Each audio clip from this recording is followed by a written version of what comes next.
Hi, my name is Demetrius Fuller, and I'd like to tell you a little bit about the legend of Mr. Jingle. The story actually starts back in 1999 when I was in grad school to become an art teacher. I was in Baltimore teaching in a brand new summer program with two of my classmates, Jeremy Frank and Brandon Emmons. And our job was to try and combine art and writing in new and exciting ways, and to get kids excited about being writers and artists. We really taught with the idea of being a brave artist, trying your best even if you mess up, and not being afraid to be expressive in unique ways, or afraid of making art that looks funny or different.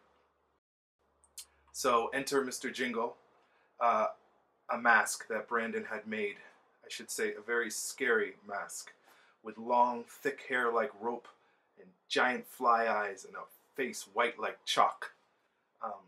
Clearly, Mr. Jingle was not human, and you can bet that when he entered the class, dressed as one of us entered the class dressed as Mr. Jingle, the kids were, petrified and extremely interested. So when Mr. Jingle gets on the table to be drawn like a figure, the children's work is exceptional. They've paid attention to every detail because they were riveted and scared and fascinated. So their figure drawings turned out to be amazing. We thought, well, what if we make a book about this guy? What's his backstory? What's the deal with Mr. Jingle? And how would children feature in the story? What would the morals be? What would the takeaway be? What would the adventure be? Would the children be heroes? Would they overcome their fears? Children's book. It would be shot with black and white cameras called Holgas, which is basically just a simple pinhole camera, and it would be shot on location like a movie. And that's what we did. We dressed up like Mr. Jingle and shot it all around Baltimore. The work continued well after we parted ways and graduated. And over the years, Mr. Jingle has taken many forms. The first version of the book that I ever made was this tiny little guy that I made in Kinko's. Very small, but very cool. Came with like a little homemade case. Sorry, it's in reverse. The camera makes everything reversed. So that entertained kids for a few years. In fact, I still have kids coming back who I read this book to maybe 7-8 years ago saying, I remember Mr. Jingle.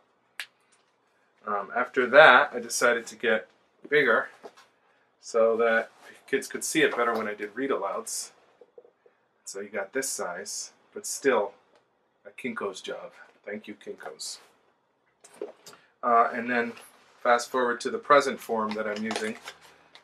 This was actually printed in this amazing machine called the Gutenberg machine, which is actually a printing press that Harvard Bookstore has, which is one way that I plan on distributing this book, selling it on their shelves. So this is a little bit better quality. Still not as good as the quality we hope to end up with. So we've had an amazing graphic designer, Eileen Boyce, working on it, sharpening all the images, so we're very excited to release the final product with your support.